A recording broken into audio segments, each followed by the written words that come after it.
So yesterday, my social media exploded everywhere, as I'm sure it did for all of you who are perpetually online. Susie Wiles, who is the very famous, revered, feared Oh gosh, chief of yes. staff, I White would House say. chief of staff. Yeah, she's a very, very influential figure. She ran President Trump's last campaign in 2024. She ran Ron DeSantis's campaign for governor. They had a infamous falling out and are no longer friends. She, for some reason, which I just having a hard time even understanding how or why this happened, she gave an interview to Vanity Fair, of all places, to a journalist named Chris Whipple, who is a writer on staff, but he's also sort of an expert on White House chiefs of staffs. He's written books and pieces on a whole litany of White House chiefs of staff, so that makes sense why he would have approached Like his her. beat. Yeah. Yeah. So among many things, this is an absolute barn burner of a interview. Among the things that she claims in the interview, she says Trump has alcoholic personality tendencies. The JD Vance conversion to Trumpism was political. Elon Musk is a solo actor and an odd duck and a peripheral drug user, including ketamine. The Epstein fallout could cost Trump the podcast crowd, and Trump was wrong about Clinton and Epstein. She also trashes Attorney General Pam Bondi, saying she whiffed it with the Epstein files. She read the Epstein docs, and Trump says that Trump is in the Epstein documents. I want to show really quick a soundbite of Vice President Vance, number one, talking about this interview and the ricochet it made over media yesterday. And the last thing I'll say is, if any of us have learned a lesson from that Vanity Fair article, I hope that the lesson is we should be giving fewer interviews to mainstream media outlets. So, all right, I have a lot to say about this really quickly, but no shit, you shouldn't be giving an interview to Vanity Fair. I want to show the Vanity Fair journalist, Chris Whipple on CNN, talking about how everything he wrote is true and accurate and on record. Number two, please. Denial. They're not contesting any of the substance of the piece because they know it's true. Is that because you recorded the interviews? And every interview was recorded. Everything is on tape. And so they know that they just can't go there. All right. To you, Scott Jennings. Okay, so one of the things that they are not reputing is that this was on the record and that Susie Wiles did in fact consent to 11 interviews. 11 on the record interviews, which is absolutely batshit insane amount of interviews you grant to anybody. One is fine, and for 45 minutes, and then have it be cut off by a press person. Really quickly, I'm going to bring in our friend and guest, Jessica Reed Krause, obviously wildly successful influencer, writer, citizen journalist of the newsletter House and Habit on Substack. You can find her on Instagram and X, House and Habit. Jessica, thank you for coming on. I think it's the first time you've ever been on. Yeah, I think so. Oh my gosh, really? Yes, I think so. Go ahead. I watch you guys all the time, so I feel like I'm here with you. Oh, that's nice. Jessica's also a close personal friend, and I love you, and I think you're an absolute genius, and I love what you've done in the industry. I love what you've done in politics. I love House and Habit, and I think crime coverage. Yes, incredible work. I think your work is just so vitally important in this moment. And I want to talk to you about this Susie Wiles story because you're the anathema to the Vanity Fair writer. You are someone who has sources that you don't burn, on the record, off the record. When you first saw that she had given this interview, what was your initial reaction to all the quotes? Well, I'm still confused by the whole thing because, I grew up on Vanity Fair. That's kind of what I modeled my style after. I just thought the conservatives needed something similar to Vanity Fair to kind of show them in that glamorous light. But I always feel like Susie is kind of off limits. I feel like I've gotten really close to the administration, sources in the administration, but I always felt like she's really kind of removed and off limits. So I was shocked when I realized she was the focus of this interview, and she is, the primary source of all these different settings and interviews, because it's I've never seen Vanity Fair do anything fair with the Trump administration. If anything, it's they go out of their way. And I had it on audio. I was listening to it, And Mike, my husband, was just like, what are you listening to? This is the craziest thing ever, like the way everything's worded. So I'm confused why anyone thought it was going to be different or a good idea. It didn't make anyone look good at all. And the portraits, I mean, I know we'll get to that, but like, let's show the pictures really quick. We have them for yeah. you. This is the photos that Jessica brought up. I mean, to say they're unflattering is putting this like, I mean, they're horrific. This one is, I mean, this to me looks like the Bush administration photo, which I don't know why you would model anything off of the famous Bush administration photo. That's the group, obviously, of the cabinet members, including the vice president. Here, let's show the other ones. We have Carol, that one's not as bad, but that's obviously Not Caroline bad, yeah. Levitt. The But it positioning of could the be chair better. is strange. Yes, I don't This like it. one, she's 28 years old and she's beautiful. My husband was saying that on Reddit, there's a lot of conspiracy theories that this maybe has been altered. Like, you would know better than I do. You're, You guys, one way or another. no woman wants a portrait like this, okay? Like, Totally. Can I we don't see care the how other beautiful ones? you are. JD Vance looking like he's got very serious sun damage. It looks like And one of those again, JD pictures Vance you is get an from the old- my age. dermatologist when they do the sun damage picture. Yes. That's what that looks Yes. like to me. Marco And Rubio, is who so I handsome. personally, This is I terrible. think he's handsome. Yeah, He what is is handsome. this? He's very Like, what? handsome. He looks so sad.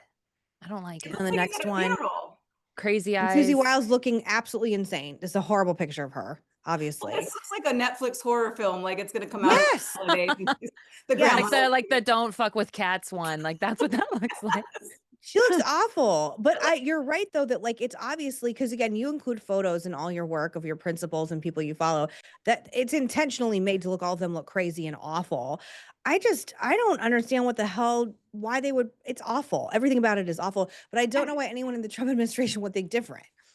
Ego, Well, I think maybe. they're trying to defend it, right? They're like, oh, they're artistic. I'm like, when have they ever photographed anyone else like this? Like those photographs speak, they are saying something. And it's similar to like, do you guys remember, do you remember what they were doing to like RFK and all these? Oh, like, yeah. he always looked Yeah. like a madman who has like not slept in like 3 months. And he's just like, like, it's so clear that they can't even let the photo, like these are attractive people. The Trump administration, Yeah. a bunch, it's not hard to make them look decent.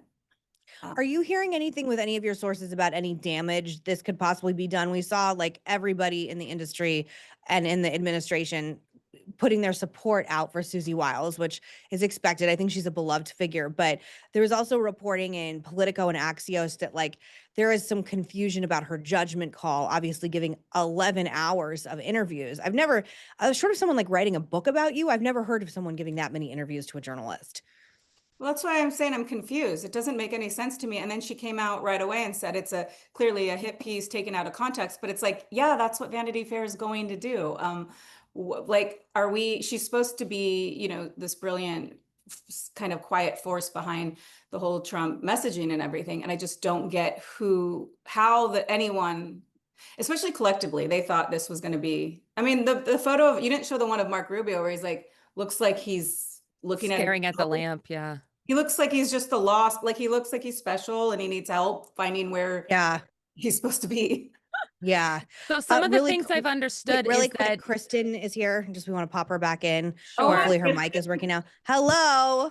Is it working now? Yay! Yay! Oh, yay. Fantastic. Okay. I'm so happy to see both of you. I disconnected all of my sound equipment and then we tried again, but your producer said I was somehow logged in twice. I don't know. I'm sorry. I'm sorry that's about so that. weird. I was cracking up though at y'all just now with talking about these magazine covers, the one that you held up, Jessica, of RFK. I just am always amazed that anyone trusts the mainstream media. Like you sit down with Vanity Fair. Totally. Asking for it, aren't you? Can I show you guys something really quick? We actually have number 4. So this is a little throwback, and I don't always want to make it about me, but we're going to make this about me really quick. So in 2008, a woman named Jill Greenberg took these photos of my dad for the Atlantic in a photo shoot, and it was a cover that she secretly doctored. Unflattering photos. Obviously, he looks like a goddamn Bond villain. And then I want to show the other ones that she put on her website really quick, where she doctored it. See, he has blood coming out of his mouth. Shark teeth. Oh my God. Yes. And this was a huge scandal at the time. Again, this is like 20 years ago. So whatever. Both photos. Horrific, right? It was the cover of the Atlantic looking like this. What was the story? Was it a hit piece? That my dad loved blood and war. And anyway, they fired the photographer and they apologized. So this is a different era. It should never have happened to begin with. But I'm just saying, Vanity Fair is not going to apologize for doctoring these people to look insane. But there is a long history of this. Like anyone who's conservative or Republican, you have to look like you're an insane Bond villain. And like you showed with RFK, I mean, it's very difficult to find a photo of him where, you know, in a mainstream outlet where he's not looking crazy. Can you hold that up again if you don't mind, Yeah, Jessica? and this is not, you guys, there's worse, but this is just one I had in my office. But I mean, Yeah. I have a whole collection. I used to show this because like he's a good looking guy. I have beautiful photos of him. And you know what I do is normally I even if it's someone I don't like at all, I try to pick the best photos of them because I like the aesthetic to be Yeah. matched. I like you know, so like does photography need to be political too? Do you need to say something with your art? Like aren't you just there to document these figures of power? Like can't you know what a beautiful portrait is, and nobody, no woman is like, yes, please photograph me this like Yeah. come closer. Like Yeah. Yeah.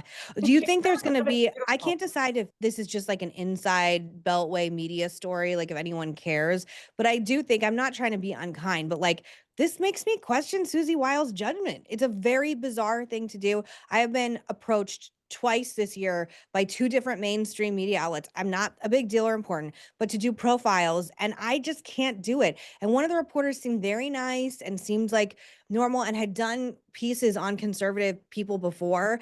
I don't want to do it. I don't want to put myself in a position where I'm getting Susie Wiles because, you know, even if you say nothing, again, you want a picture like that in a magazine? Do you want to look like a crazy person? So why would she agree to that? I just don't I cannot process it in my brain.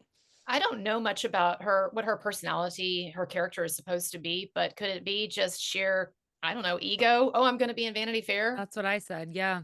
Really? She's known for being very disciplined and tight-lipped Really? and strong, and yeah. Do you think they That's why it's sold her weird. on it in a misleading way somehow? I think maybe Vanity Fair means something to a woman of her generation. No offense, I think she's around 70, and I think it's exciting at the prospect of being in it. But like, you know, it's I've been excited at the idea of being in mainstream things, and every single goddamn time it's a disaster. Same. If I Every were to single put time. my conspiracy time. hat on, if I was going to put my conspiracy hat on, I would say that she is getting her ducks in a row for when the shit goes down. She can distance herself from all of this and say, well, I tried to warn everybody that you know, that President Trump is, you know, boisterous and grandiose, and he thinks that there's nothing he can't do. And JD Vance is very strategic, and he has no real backbone in anything. And Elon Musk is a drug addict, and that's what my thinking is that possibly she's setting herself up for distance, and that she's not really involved in all of that.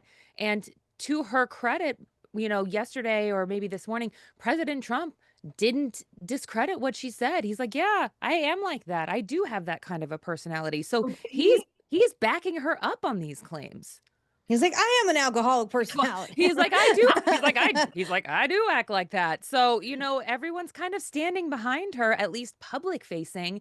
They're not eating each other. So, I mean, this is a very strange situation, but I don't think she gets fired over this.